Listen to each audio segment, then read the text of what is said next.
This episode is brought to you in part by Adobe. Design at the speed of thought with Adobe XD, the first all-in-one UX UI solution for designing, sharing, and prototyping experiences. Try the free beta today. Go to userdefenders.com/XD to learn more. This episode is also brought to you in part by Real-Time Board. Real-Time Board empowers distributed and co-located agile product teams to create the next big things. Visit realtimeboard.com/UD for your free trial and 25% off your paid subscription. Over 1 million UXers can't be wrong. Real-Time Board, whiteboard, finally in your browser. Welcome to the User Defenders Podcast, where we interview UX superheroes who fight for the users in order to inspire and equip you to do the same. And now, here's your host, Jason Ogle.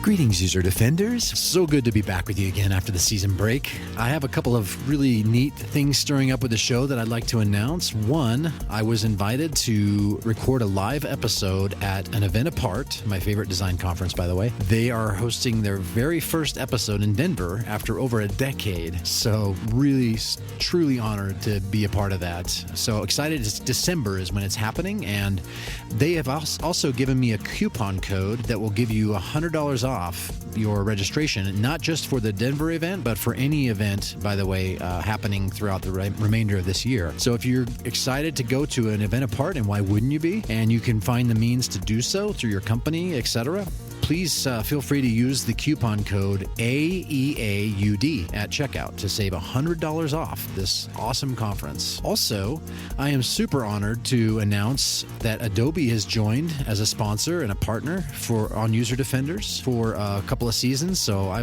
couldn't be more excited about that as well. And as a believer in Adobe's products and a user for ever since I started doing this stuff in '96, I'm truly, truly honored and excited to welcome them aboard, and highly recommend listening and tuning in and taking action on the messages that I'll be sharing in the coming episodes. I just want to take a second to share an iTunes review that UD received recently. I'm trying to get into the habit of this because I sincerely appreciate when you take the time to let me know how you feel about the show, and obviously, hopefully it's positive. I got my first 1-star review recently. It wasn't a review, it was just somebody just clicked the 1 star, so it made me sad for a minute, but I'm thankful most of you love what I'm doing here, and it just means so much to me when I get to hear it and see it on the iTunes reviews. So this is one left on March 28th by Lenny Stokes, and Lenny Stokes says, "Awesome host, awesome guest, 5 stars. I've been listening to this podcast for several months, but I use Google Play, not iTunes. Google Play doesn't have an option to leave reviews, so I'm using my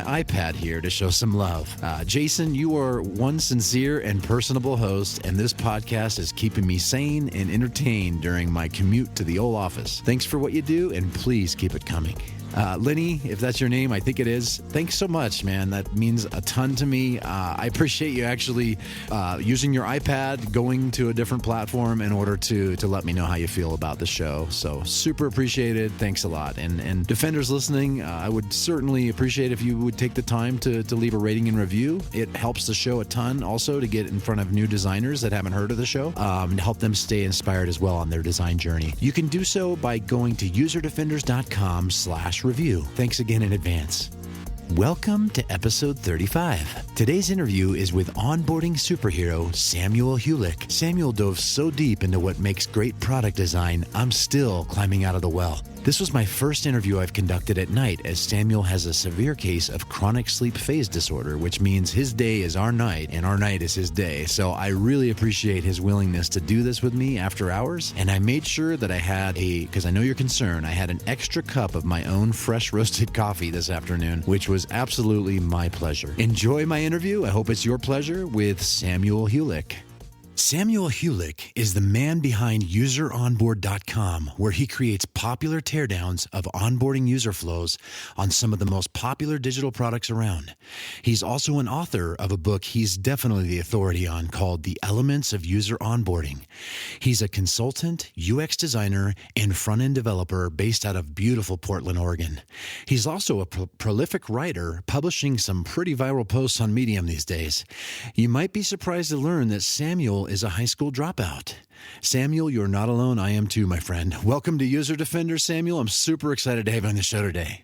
Hey, It's great to be here among good company, it sounds like. Oh, thank you, my friend. So every superhero has a secret identity and origin story. Let's talk about yours. I like to start the show by you taking a few moments just to give us a look into your personal life. Sure. Is there a specific place you want me to start, or just kind of like where I kicked my career off, or anywhere you want, my friend? Really, the way I like to ask this question is kind of like, what do you like to do when you're not working? Well, I mean, that's one of the great joys in my life is that I really do genuinely love what I do for a living. So when I'm not being paid to do it, I kind of just keep doing it anyway. Nice. Yeah. So, I mean, from an origin standpoint, I was really interested in the internet and the World Wide Web when, it kind of started becoming more mainstream in like the mid 90s. And it was something that I found really compelling, that you can like go in and create the media and edit it yourself and things like that. And so in a very amateur and non-professional capacity, I was always kind of just like the person who knew how to make websites for a very long time, and then eventually decided to hang out my shingle and jump into it as a professional. That was probably about 10 to 15 years ago, depending on how. I feel like I've been saying 10 years ago for like 3 or 4 years, so I guess it's probably closer to 15 at this point. But yeah, from there it was just something where I could tell right away that websites are something that are supposed to be used and are supposed to be positively impacting people's lives and positively influencing their behavior. And I started as a developer and found that a lot of times I was being asked to code up things that I was like, just as an advocate of the people who will be using this, I don't really think this is what you want to do. And a lot of the projects I was working on were kind of from like a waterfall design methodology where you make all the decisions up front and then kind of build it out at the end. And so a lot of times I would hear, something like, well, we're already out of time and budget, so just make these Photoshop documents clickable and call it a day. And so I just kind of grit my teeth and do that, but felt like I could bring a lot more to the table. And it was at that point that I decided to research and educate myself as much as possible and get my skills into a place where I could legitimately call myself a user experience designer. And that was about, again, I've been saying 5 years for 3 or 4 years. So that was probably more like 7 or 8 years ago. And then from there, just really realized the importance of user onboarding specifically and decided to focus primarily on that about 4 years ago. Nice. So when you started, Full House was still on, right? When I started getting online, I suppose so. That's a little cringy to think about, but I guess that's true. Yeah, it's nice, and that's a little hat tip to your is your software wearing too much makeup article, which I thought was great, by the way. Oh yeah, that was fun. That was an interesting one. So what's neat, Samuel, I was listening to you tell your origin story and you're talking about how you started out as a developer and I could just hear your empathy for the users come through and when you were telling that story. And I was just also learning recently, I haven't totally gotten through the whole thing yet, but John Maida's very popular design and tech report he does every year. The theme seems to be this year is a lot about designers who code. And he's been holding to that for a while, and he's still, I think, even more now, is really evangelizing that message and also saying, developers who have empathy for the user, like that's the future really of our field. And so I think that's what makes you a really great fit for what you do, because you do. I mean, you understand that side of things because that's where you started, but you really have an empathy for the users, and especially in the onboarding arena, which is where you've really become an authority and an expert, even writing a book about it. So I just wanted to tell you that. I noticed that, and I think that that's what makes you such a great fit. And speaking of onboarding, I think it'd be a good opportunity just to kind of deviate a little bit and talk about it. And what is user onboarding, and why is it important?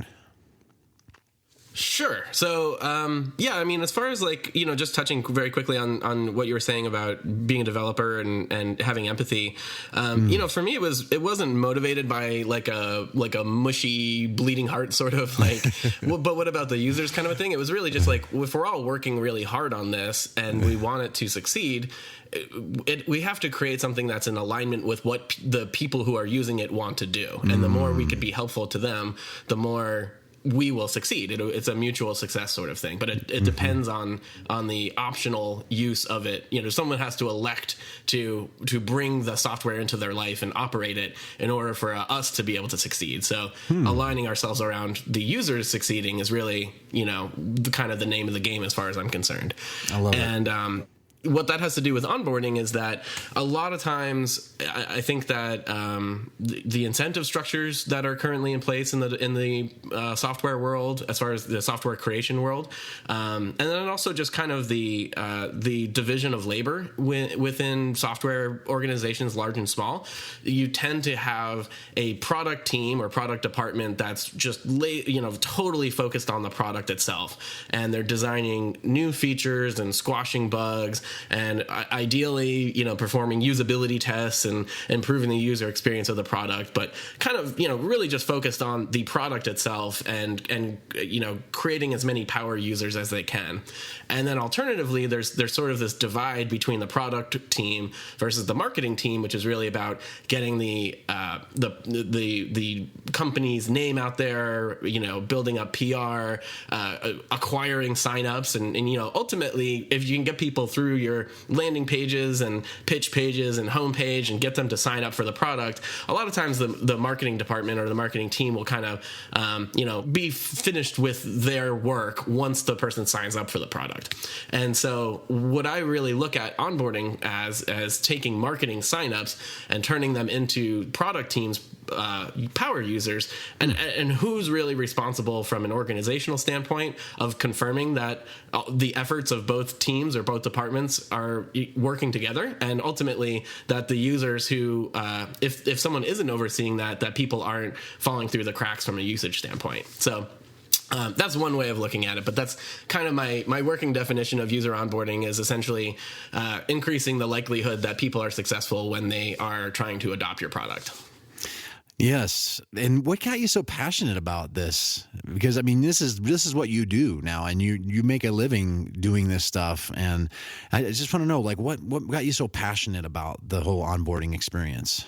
Well, a number of things. One is that I also worked in a customer success role for a while, and it was something where in that role that I had, I didn't have a lot of product oversight, or I couldn't make a lot of user experience changes, and so I would see people sign up and make it a third of the way to even getting some vague hint of value out of the product, and then just abandon it. And you start looking at the numbers, and it's not at all surprising to see something like for every sign up that you get, half of them never even log back in a second time. And again, like just looking at that return of investment where your product team is working so hard to build this compelling product and your marketing team is working so hard to get the name out there. And then, just whiffing on half of the people automatically. And then even taking a step further back from that and thinking about how unlikely it is that someone would ever sign up for your product to begin with, where, someone has to hear about it probably a number of times and then also find themselves in a situation where they're like, you know what? Let's say it's Basecamp, like project management software. You know what? I've just had enough with these projects that haven't been managed very well. It's time to do something about it. I'm going to fight the inertia of the rest of my life right now, put things on pause and learn a totally different way of doing things.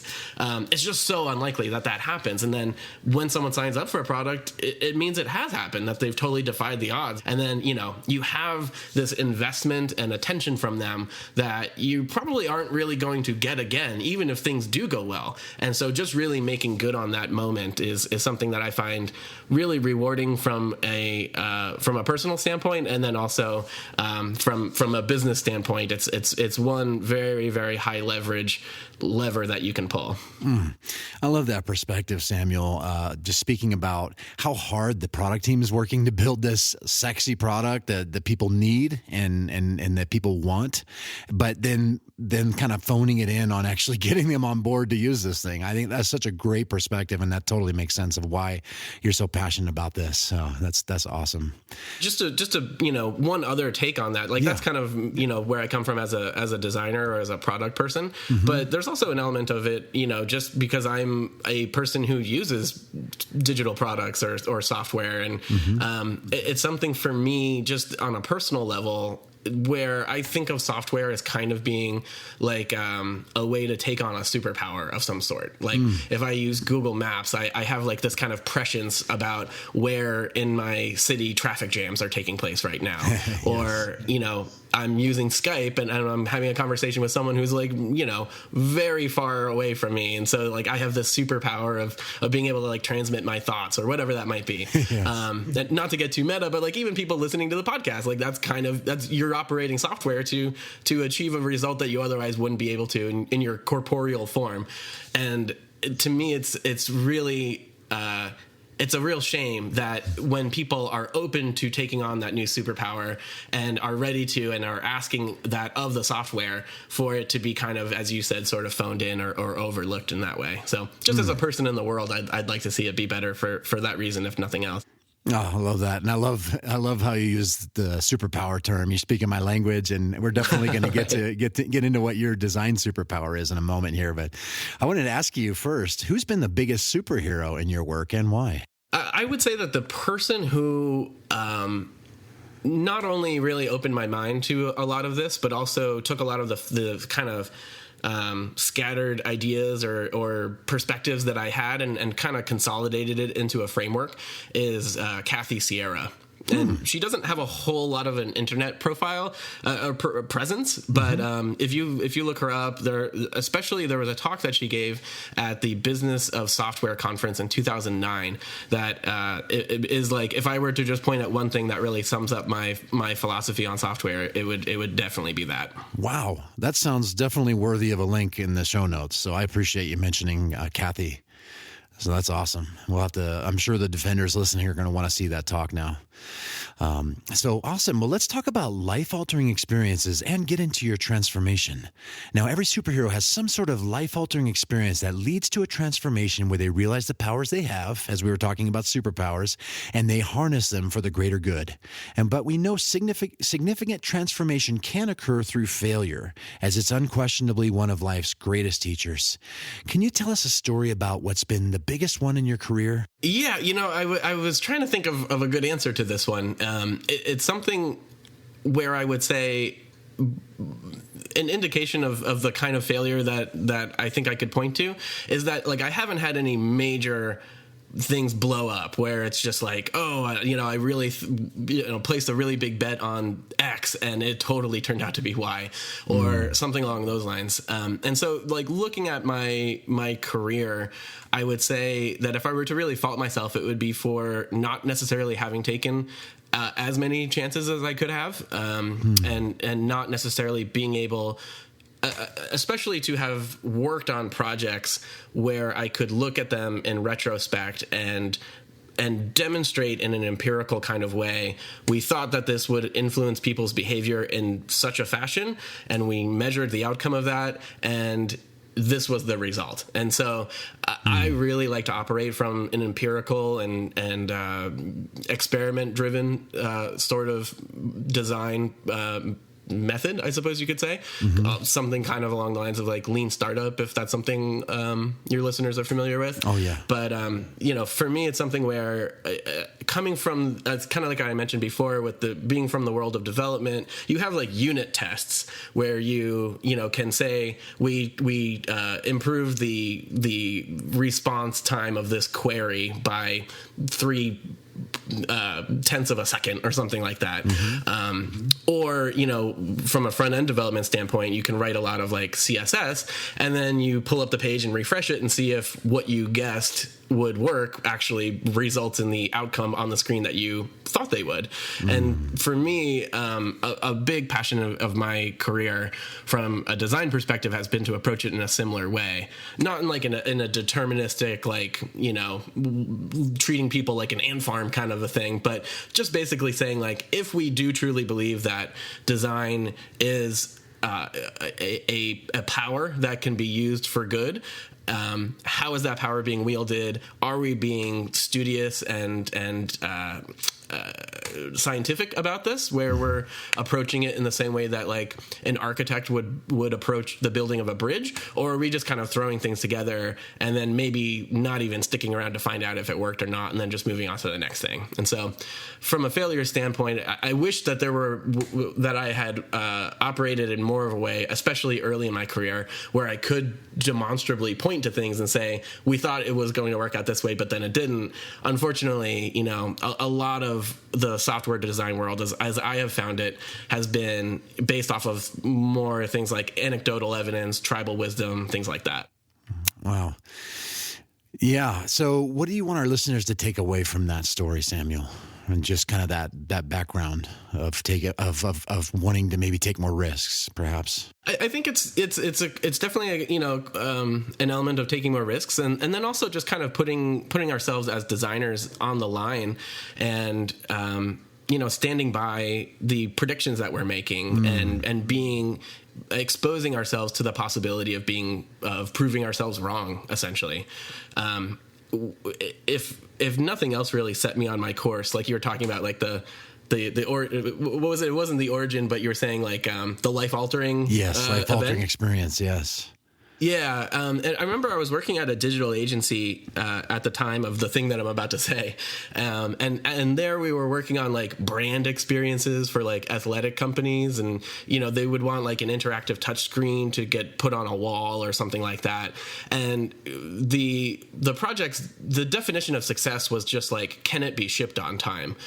And whether it actually was like a net benefit to the people using it or not was not only something people didn't really care about, it was just like something that would have been impossible to measure, and especially to like iterate on or improve. And that's fine. But I remember one day, this like very tiny thought popped in my head, and it's something that I found that I couldn't shake and still haven't been able to shake. And the question is, how do I know I'm getting better as a designer?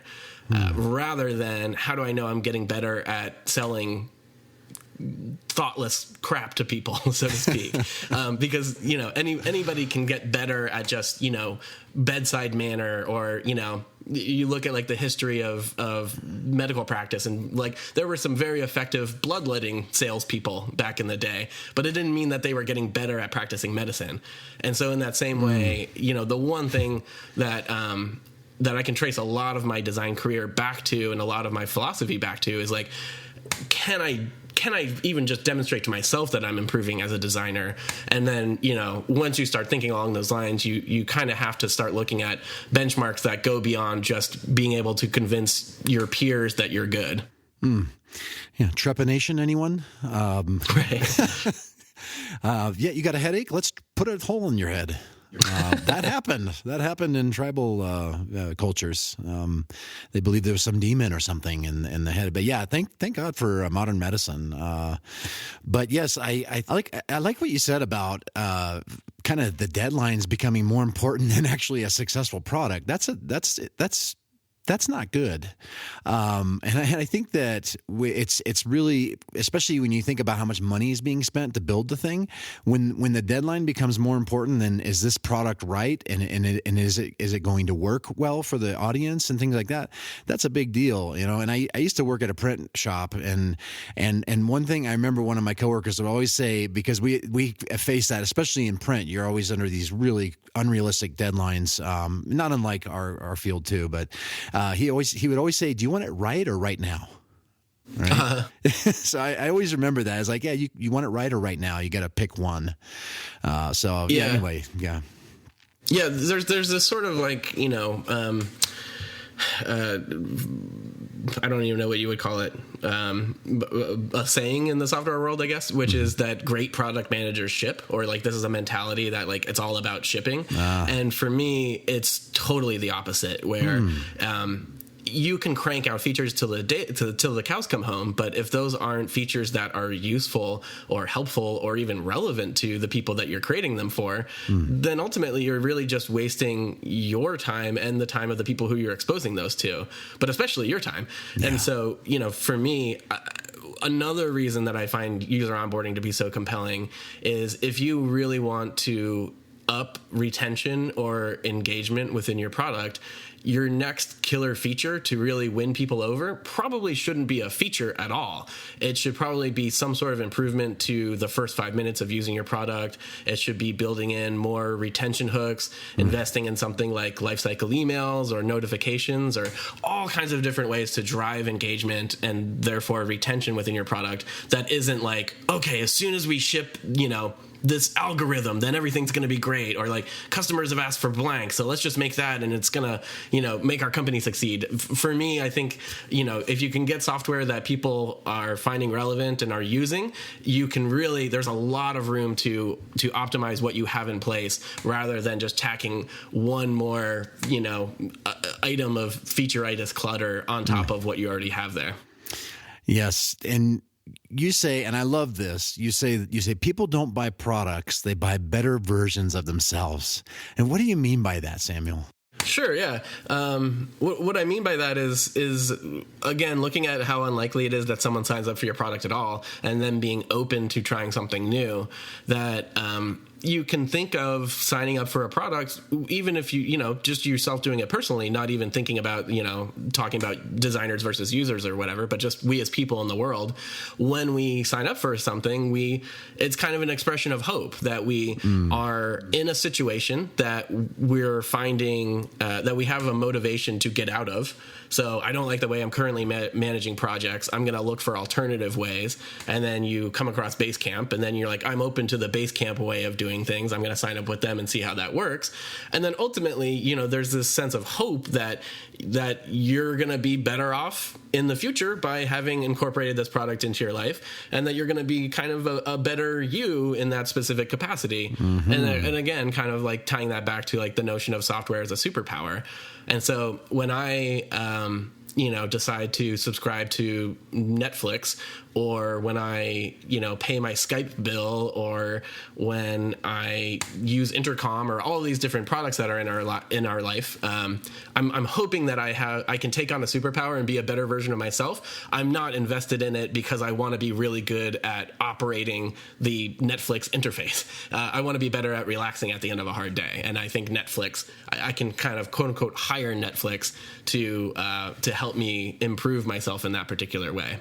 I love it. And it reminds me of that infamous cartoon that comic that you got out there, but with Mario in it, about how, all right, like, can you tell us that story real quick and how that relates to that? Yeah. So, so it was a metaphor that just kind of popped in my head one day, and I shared it with someone, and they were like, "Oh, that's really good."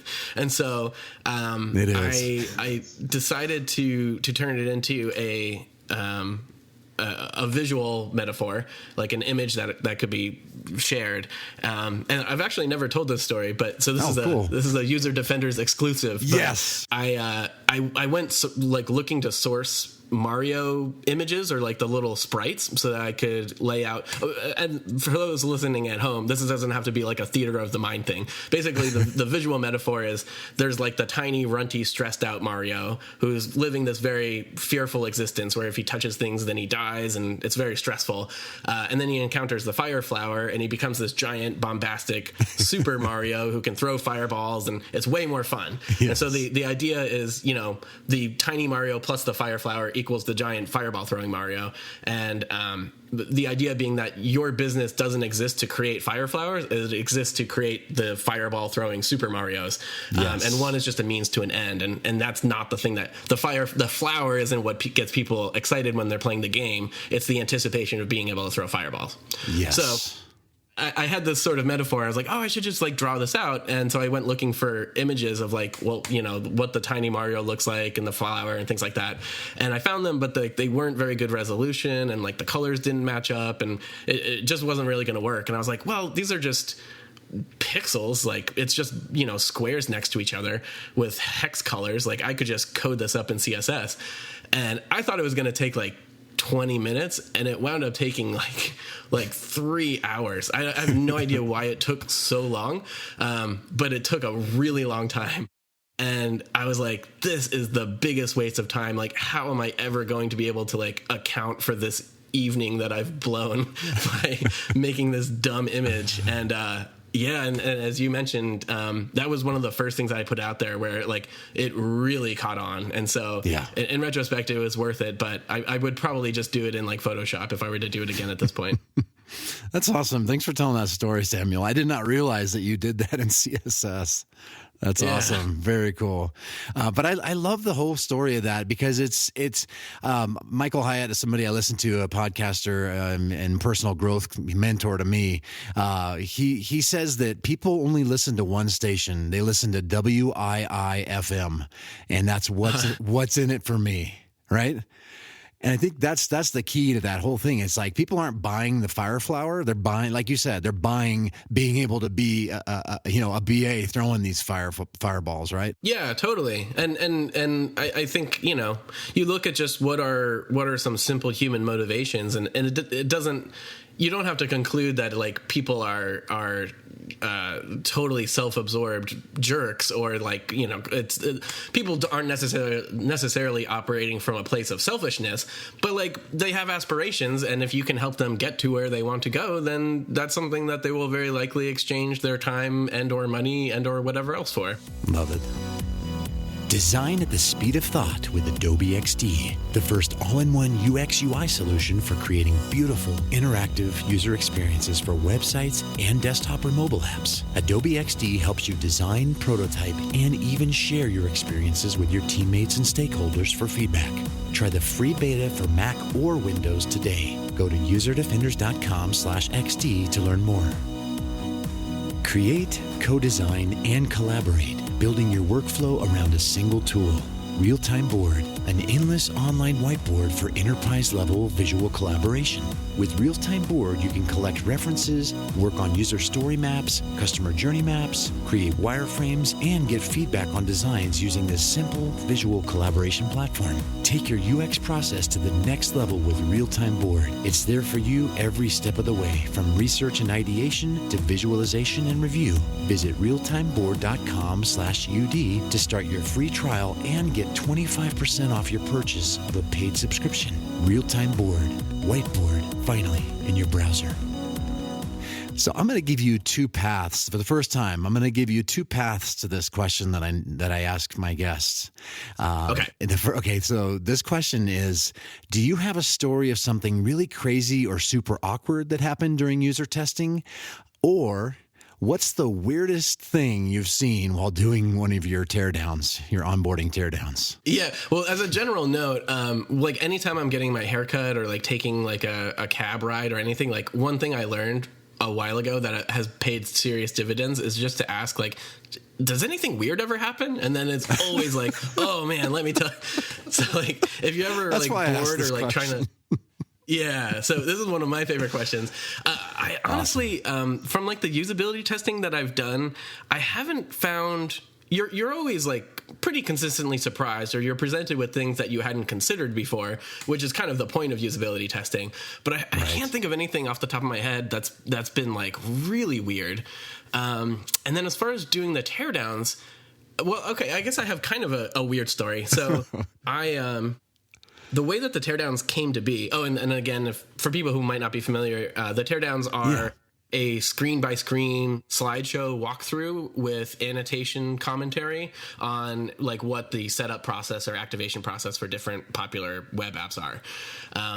And that started by I was doing that as a consultant for companies where I would just go in and find, it wasn't even necessarily onboarding related, but just here's a workflow within your product, and wanting to give them a sense of not just like what I would recommend changing, but kind of putting it contextually within the product itself. So I would just make like these PDFs that had arrows and labels and, you know, commentary kind of like positioned on, like, I would switch the order of these two buttons or whatever that might be. And I was writing the onboarding book at the time and wanted to build up an audience for that, to confirm that like I could sell it once I was done writing it. And I was like, building an audience, a lot of times, like, you can start a podcast or you can guest blog on other people's blogs or write articles. And I was just sitting looking at one of the files, the PDF things that I had made for a company that I was working with. And I was like, I bet if I just posted something like this, it might be interesting to people. But then I was like, well, of course I'm not going to post this one because they paid for it. And that would be a really jerky thing to do, just to like throw it out there without warning them or whatever. But then I was like, wait, there are thousands of other companies who haven't paid me to do this, and I can just do it for free and do whatever I want with it. And so very much at random, I just picked a company that I wasn't familiar with, which turned out to be a company called Less Accounting. And they provide accounting work through, or help with their software. And I was like, perfect. And I just picked them and I went through it and I created the Teardown. And in a similar way to like thinking that I had just totally wasted an evening creating the Super Mario thing, which was also kind of around that time, I created this slideshow and posted it to SlideShare, and SlideShare messed up the aspect ratio. So everything looked really blurry, and it just felt like a total waste of a whole workday. And I remember going in that night and being like, well, I just, telling my wife, like, I just blew it again. Like, there's nothing, I just wasted another day. I don't know what I'm doing here. And the next morning I woke up and there was an email from one of the founders of Less Accounting in my inbox. And oh, no. I was like, oh, no. Because I was pretty sure they were going to be like, hey, strongly worded name for someone. Saw that you posted this like without our permission. Thanks for like airing our dirty laundry. Right. Consider this a cease and desist, and you will be hearing from our lawyers. And so I saw the email and like it was in my Gmail. And I just got like the little preview, and I didn't know what was in it, and I very trepidatiously clicked on it, like, oh no, this is gonna be bad. And it couldn't have been more of the opposite. Where Alan, who was the founder, is the founder, co-founder, wrote, and he's like, hey, we saw that you posted this review of our onboarding experience. Thank you so much. We've already made some of the changes that you recommended and have a bunch more planned. It looks like you're writing a book. Can we help promote this on our blog? Oh, and wow. I was just like, whoa. So yeah, that was like the first like real vote of confidence in that. And like, that has since become kind of my bread and butter. So very, very thankful to Alan. And he did wind up actually endorsing the book on his blog and actually posted the Teardown itself on his blog. So much credit to him. But I thought it was going to be one way, and it turned out to totally be the other. Wow, that is such a great story. I love Alan's humility and vulnerability and transparency in doing that. Like that's what a guy, right? To like, hey, yeah, this is where we messed up, and I'm going to share this with you, that somebody took the time to show us, and we're actually doing something about this. So I love that. I love the spirit of that. Totally. Yeah. And I mean, especially at that time, I was just like a total rando from the internet. So, I mean, for him to even, find value in it was one thing, but it does require some, a sense of egolessness to be able to take anonymous critique from the internet and be like, this is great. Seriously. Yeah. And I'll tell you too, Samuel, that, I'll tell you how I discovered you is some guy named Luke Wroblewski was talking about you. He put you into his talk and promoted you. I don't know if you knew that or not. You and what you were doing with the Teardowns was one of his slides at a UX conference I went to. It's Jared's conference, UX Immersion. So yes, and that's how me and probably thousands of others found out about you, is through Luke's talk. So, oh, that's crazy. Yeah, I mean, I have looked up to Luke for a very long time. So, wow, that's really cool to hear. I had no idea. Awesome. Was it like recently or this was 3 years ago. Oh, wow. Okay. This was 3 years ago, and that's how I found out about you. It was at that talk. It was at UX Emergence Denver. So yeah, there you go. Well, I that's an exclusive for you then. Yeah, I've seen a lot of his talks, so I would have probably keeled over if I had known that if I had suddenly appeared in one of them. So that's really cool to hear. Yeah, I also learned about Mr. Liney from Luke too, the hamburger guy, the hoity-toity Mr. Monopoly hamburger menu icon guy. Right. So anyway, so that's great. I love that story. This one is about superpowers. I told you I'd get to this. And what's your design superpower, Samuel? Yeah, I was trying to think of like a snappy answer to that one, and I'm not 100% sure I can deliver in that way, but I care a lot about return on investment and the opposite of which is kind of wasted effort. And so for me, looking at in the biggest picture sense, just human potential with software in our lives, and the thinking of what it is that we can accomplish with all of these augmented capabilities is really compelling and has a lot of gravity in my life. And then in a more specific kind of context, working with different companies or even working myself as a designer to just how can I maximize the outcomes of my efforts, and how much can I amplify the specific thing that I'm looking to do? And so I don't know if that's not a one word response for sure. No, that's cool. It's a little bit more than just kind of caring or having empathy. It's kind of having caring, but also caring about the end outcome being something that's actually tangibly improving people's lives and doing so in like a demonstrable kind of way. Yeah. So I don't know. We could workshop it. I don't know if you have any ideas, but you know what though? After I asked you that question, and my mind immediately went, this whole everything that you've shared so far has demonstrated your design superpowers, Samuel. So it's funny. Typically, I'll ask that question, and it may just be something that hasn't been really reflected upon yet in the conversation or specifically. But again, right after I asked that question, I'm like, you know what? This whole conversation you've been showing us your design superpowers. So that's your answer is more than adequate, my friend. And this whole conversation to this point has really revealed a lot of that. So I'd like to say adversely, what's your design kryptonite?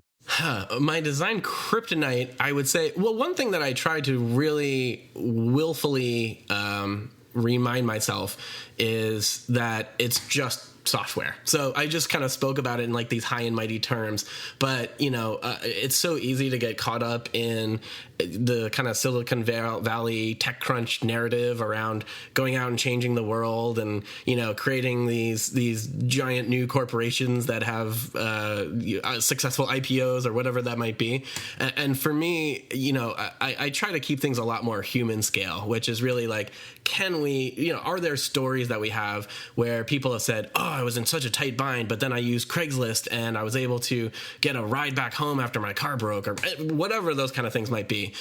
That's a lot more of what I'm focused on from I guess you could call it kind of a humanistic perspective.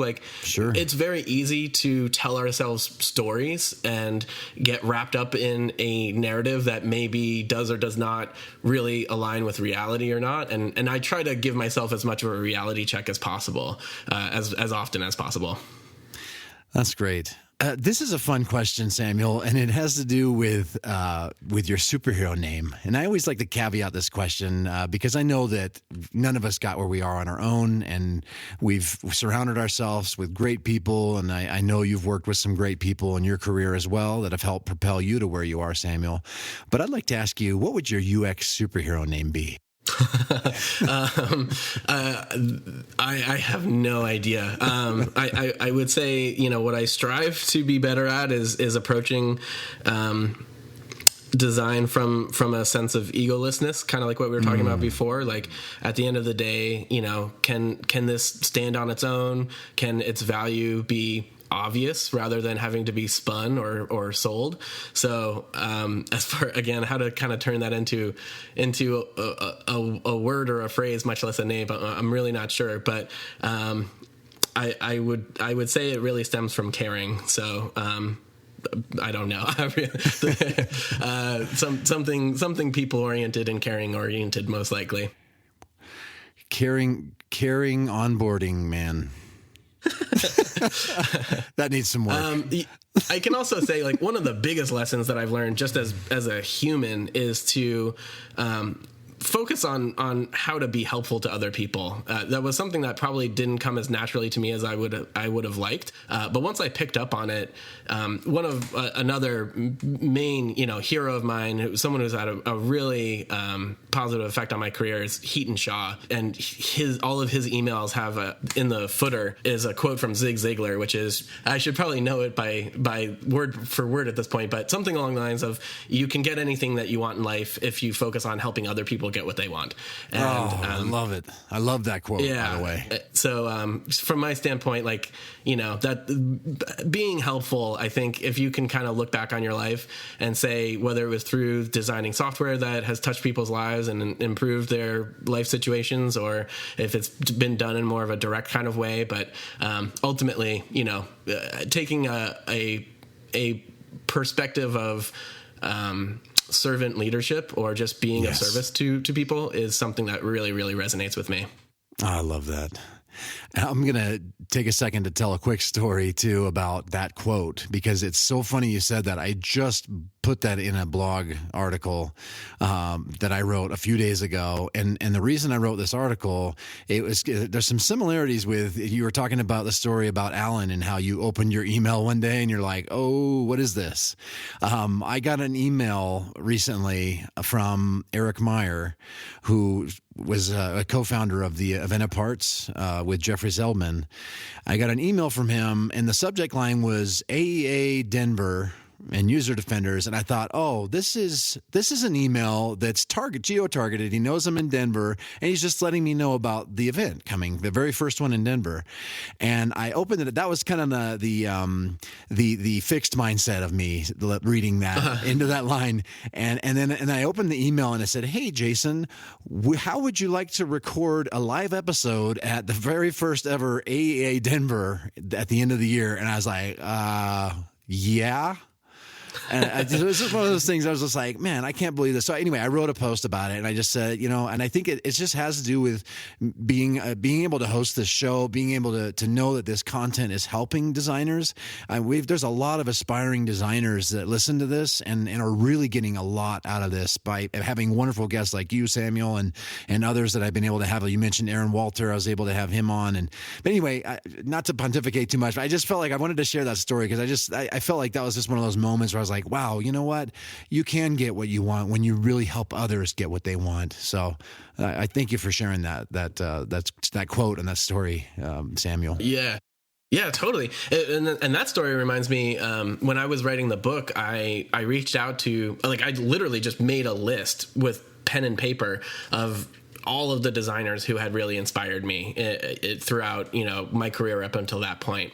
And was like, oh my, it'd be amazing if I could interview Ryan Singer from Basecamp, or it'd be amazing if I could interview Steven Anderson, or all these different people. Yeah. And I reached out to them, and I was shocked at the amount of people who responded. I mean, it was almost 100% of people like, yeah, that sounds great. Let's do it. Let's make it happen.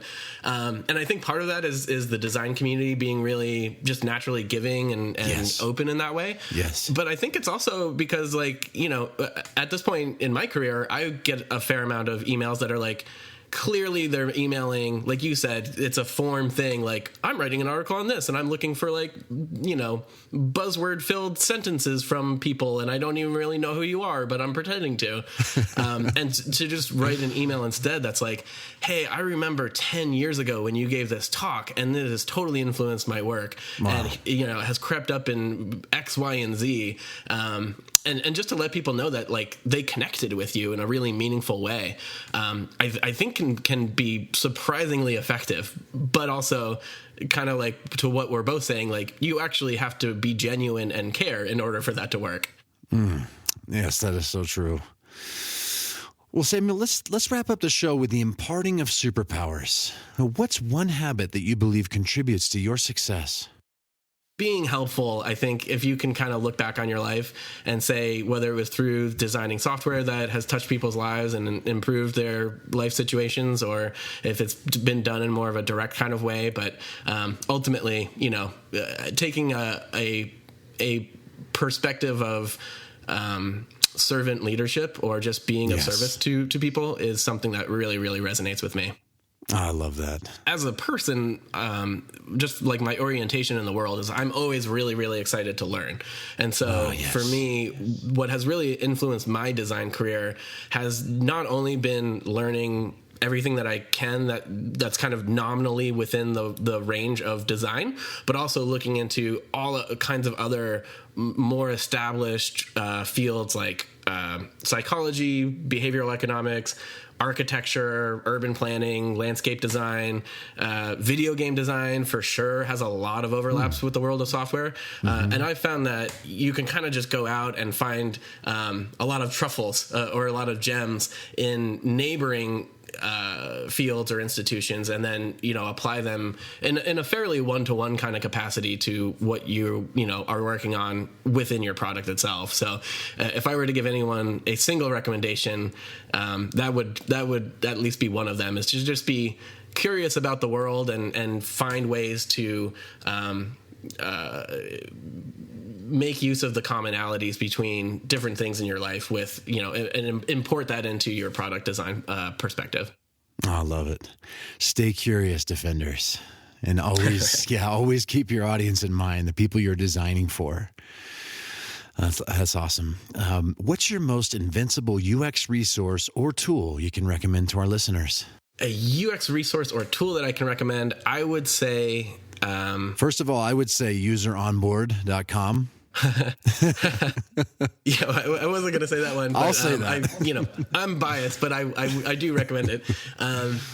I would say where I have honestly probably gotten at least an outsized source of inspiration for me has been a web series called Extra Credits, which is on YouTube, and it's an animated, usually they're like 5 to 7 minute long videos that are kind of like mini lectures on different aspects of video game design.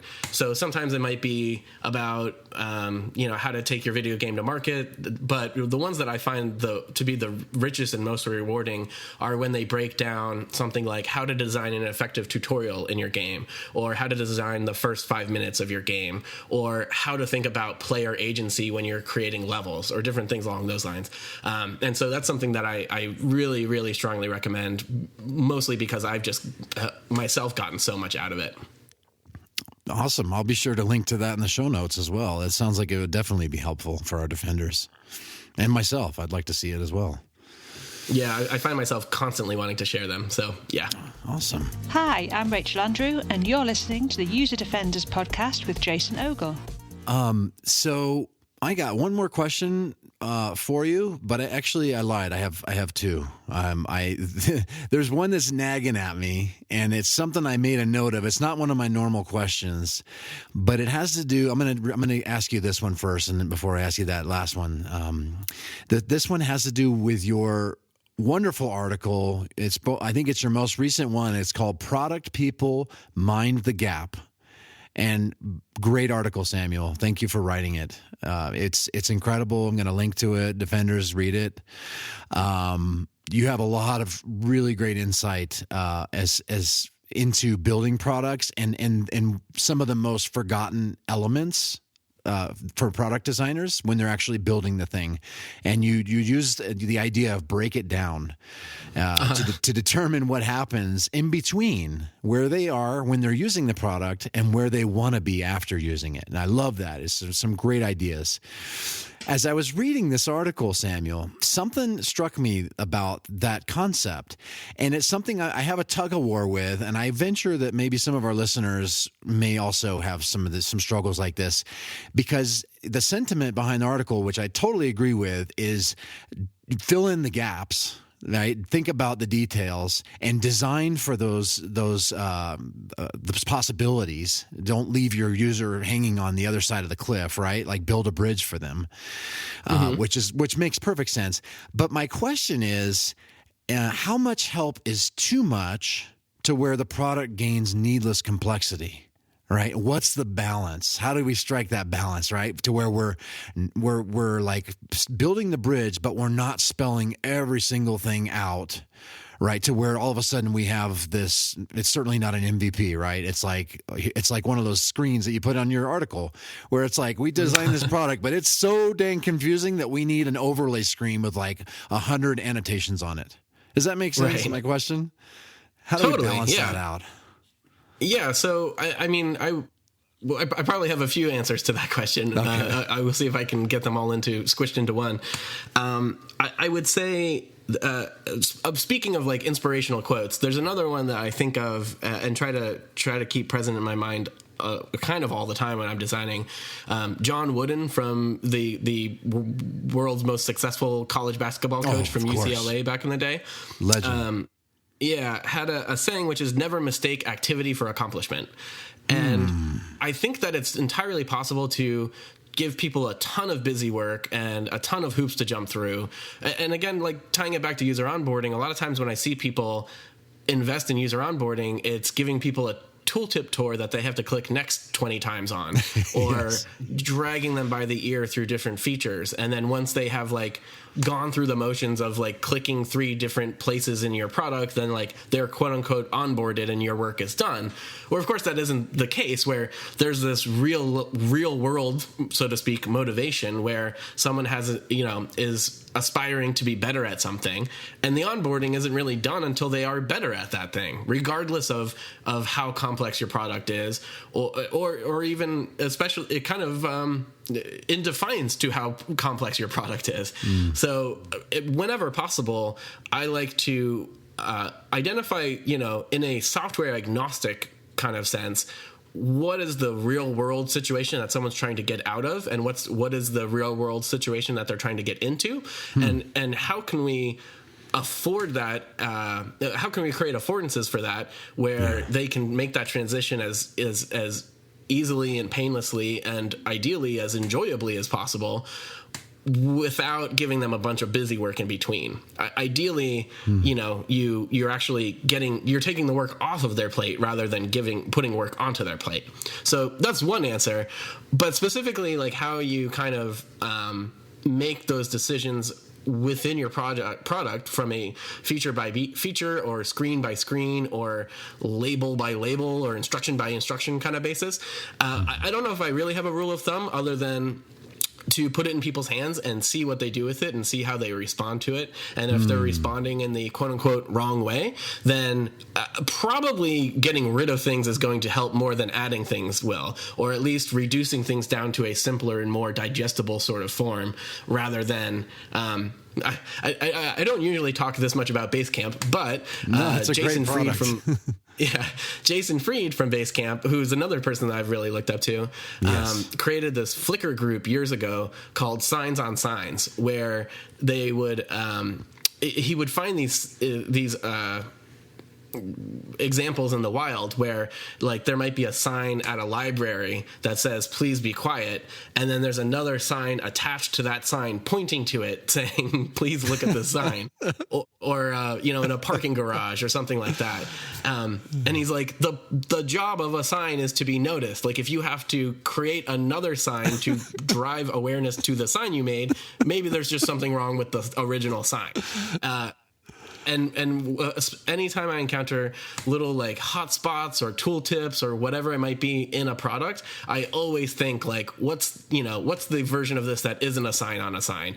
If people are missing really crucial steps in your product, or if people are getting confused or distracted at different points, maybe don't add a sign on top of it that redirects their attention. Just create something that intuitively guides their intention from the beginning. So, I mean, I definitely agree with you. Like, it's not something where you're just trying to create a lot of tedious steps that are kind of patronizing to the end user. It's more about how can you remove those boundaries as much as possible to more effortlessly get them from where they currently are to where they want to be.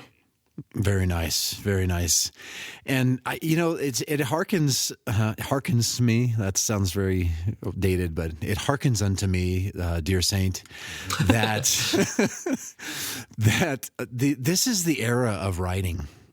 It reminds me, and I think a lot of the teardowns, the ones that you've done that I've really enjoyed the most, are the ones where the designers and those behind the product have a lot of fun. They have a lot of fun with the process, right? And they throw their personality into it, right?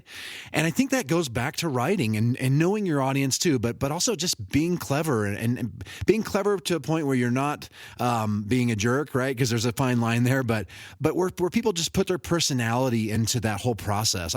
Those have been some of my most enjoyable ones. And of course, your awesome 80s sense of humor, the fun stuff you throw into your teardowns too, make it fun for me too. But it's really, you're playing off of what somebody's already doing in that process. But I keep reading about this, and I really feel like it's true that great UX, and from now on, and even from 5 years ago from now on, has been about writing too. And it's sort of that invisible kind of character in the story.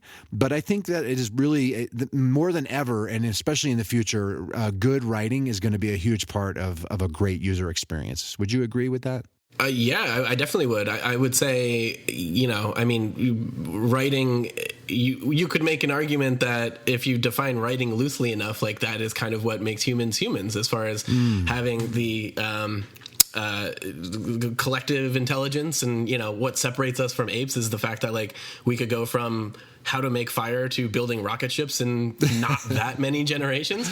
It's right. Because of, taking what one person can learn in a lifetime and expanding that out to as many other people as that learning can reach, and building off of that learning. And so from that standpoint of just having communication, I would very much agree with that. And I would even take it a step further to think about your product.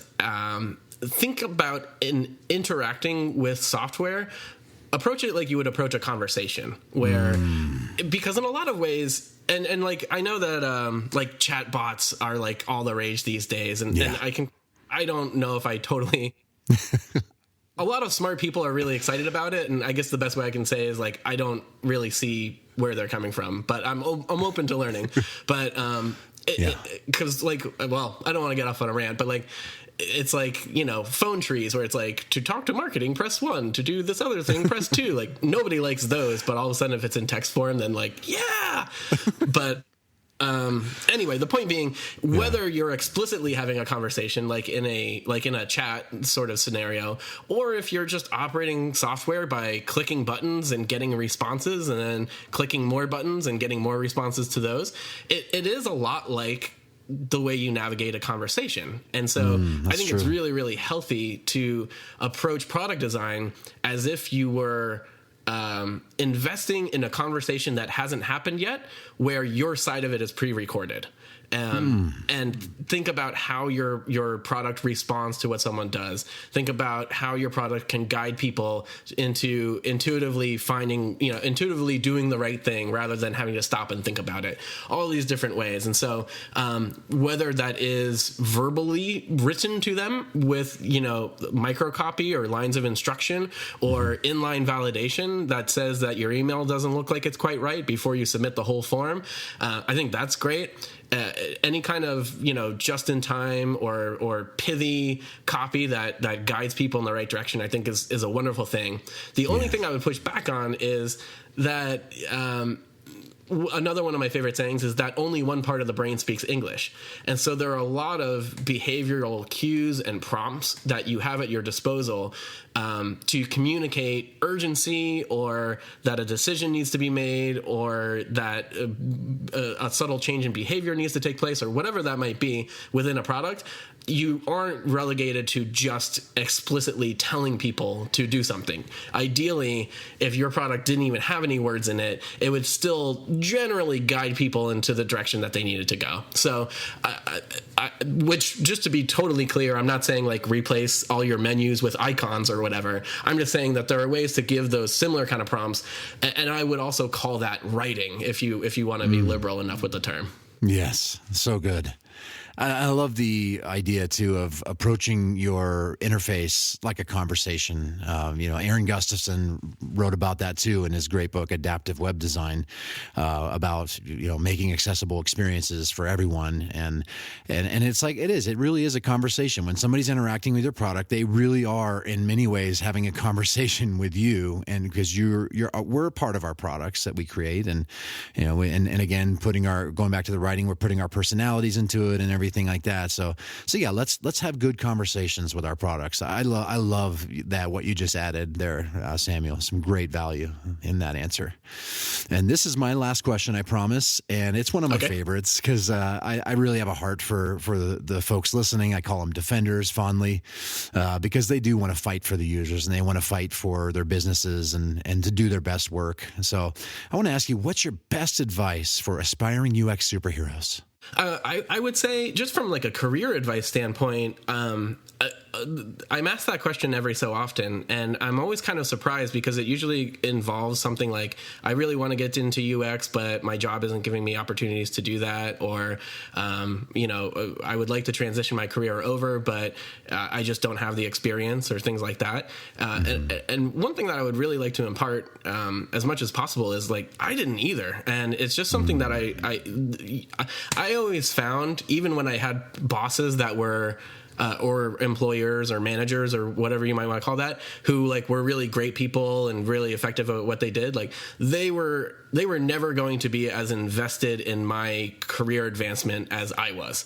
And picking up on that early on, I think, saved me a lot of time, because I was like, oh, well, if I don't have any experience conducting usability tests, I can just do that. I could just find a company. I don't even have to charge them for it. It's not even like I need to figure out how to sell it. Like, I can just do that, and then I can say that I have done that. So as far as just kind of taking, I guess, what you might call more of a DIY sort of approach, like, really at the end of the day, like, look at what the barrier is preventing you from getting situationally getting from where you are to where you want to be, and taking matters into your own hands. I think it's a lot easier than people might believe, and maybe even than our industry would lead people to believe. There's a lot of mysticism around different UX methodologies or dogmas or things like that, and I think that you don't really need to like have learned all of the ins and outs of a contextual inquiry or persona design or whatever, if what you really just care about is like, can I make this thing better for humans?